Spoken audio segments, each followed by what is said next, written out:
Bom dia, gente. Vamos para mais uma aula de história. Hoje nós vamos trabalhar o capítulo 18, a crise no Império. Então, na segunda metade do século XVII, uma crise econômica afetou diversos países da Europa e, de maneira bastante intensa, Portugal. A economia portuguesa dependia basicamente do comércio dos produtos vindos das colônias.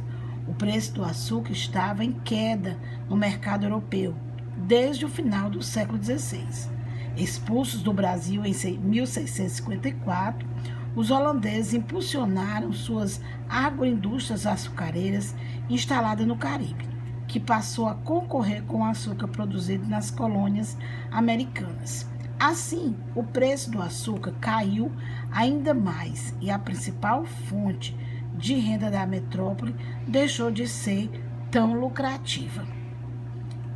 Esses fatores contribuíram para que a coroa portuguesa aumentasse o monopólio sobre todas as atividades econômicas coloniais. Além disso, os portugueses promoveram reformas institucionais e criaram alguns órgãos de controle administrativo e comercial da colônia. As ações geraram um clima de tensão entre os colonos, bem como insatisfações e revoltas.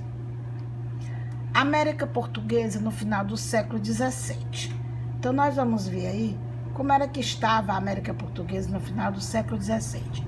Devido a alguns problemas financeiros enfrentados pela coroa portuguesa, algumas medidas foram decretadas na colônia da América, como o aumento dos impostos, dos serviços, de mercadoria e das taxas. Assim, no final do século XVII e início do século XVIII, as relações entre a metrópole e a colônia foram marcadas por um número maior de conflitos e pelas chamadas revoltas nativistas. Esses movimentos de resistência expunham contradições entre os interesses dos colonos e os da metrópole. Mas não existia entre os rebeldes uma consciência de ser brasileiro, uma ideia de identidade nacional ou um desejo de romper com Portugal. Então, aí nós temos a imagem, do Lago do Paço, que é na cidade do Rio de Janeiro, o Largo do Paço. A crise econômica do Império Português. Durante o século XVII, a América Portuguesa se expandiu para além das fronteiras estabelecidas pelo Tratado de Tordesilhas, que foi assinado em 1494. No entanto, a ampliação dos domínios portugueses na América não significou o crescimento da economia de Portugal, que se tornou cada vez mais dependente de sua colônia americana. Na mesma época, uma grave crise econômica atingiu os países europeus e foi mais profunda em Portugal. A crise estava diretamente relacionada à União Ibérica, que ocorreu em 1580 até 1640, quando Portugal ficou sob o domínio dos espanhóis. Nesse período, portanto, Inglaterra e Holanda, inimigas da Espanha, atacaram muitas colônias portuguesas.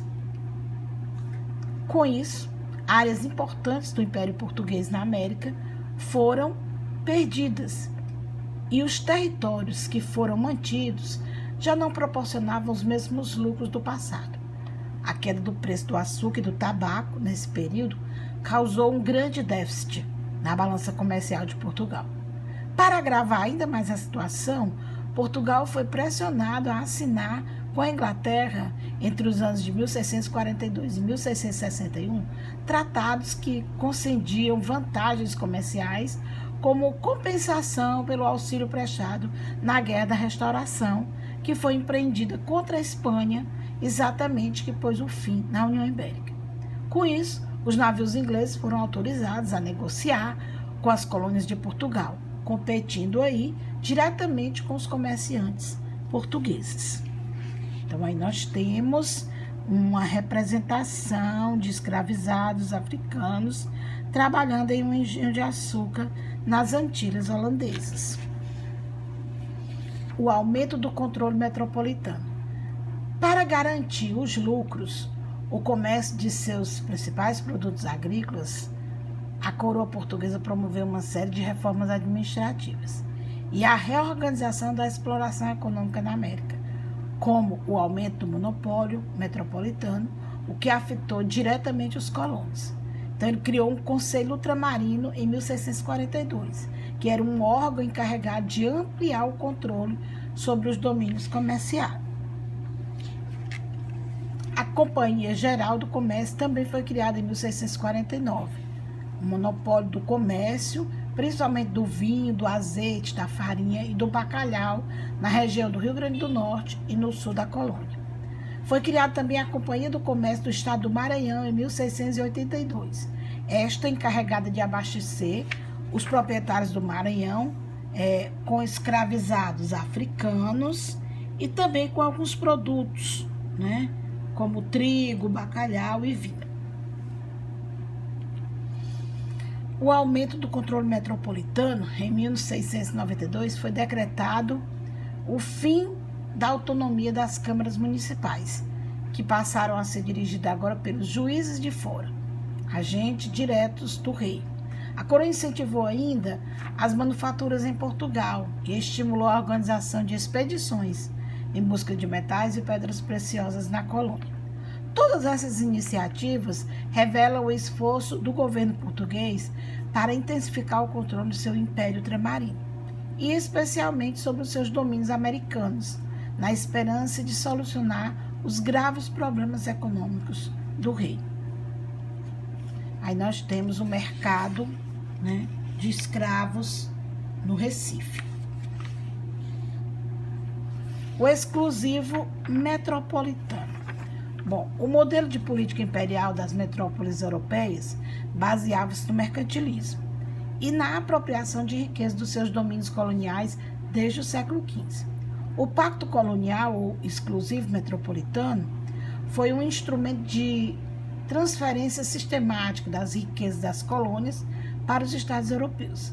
Esse sistema proibia todo tipo de produção manufatureira nas colônias. Razão essa, né, que fazia com que as colônias fossem obrigadas a comprar os manufaturados da metrópole. Com a intensificação do controle português e a elevação dos preços dos produtos estrangeiros, o acesso ficou muito mais difícil para a maioria da população. Até mesmo o sal, que era um produto essencial para a conservação e preparação dos alimentos, teve sua alta. Então, algumas revoltas eclodiram em decorrência da elevação dos preços das mercadorias, como a Revolta do Sal, em 1710, na região da atual cidade de Santos. Em 1703, os acordos entre Portugal e Inglaterra levaram à assinatura do Tratado de Methuen, que abriu uma brecha no sistema do Pacto Colonial. Em troca de proteção militar, Portugal concedeu à Inglaterra vantagens no comércio de suas manufaturas. Então, os portugueses vendiam vinho aos ingleses, que por sua vez forneceriam seus produtos têxteis, inclusive na América Portuguesa.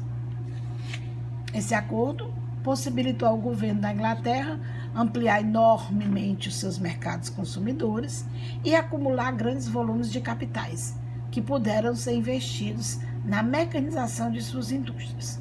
Assim, a Inglaterra tornou-se então a maior potência europeia. Nós temos aí uma vista de Lisboa, capital de Portugal. Obrigada, mas ainda não acabou. Na próxima aula tem mais. Vamos às nossas atividades.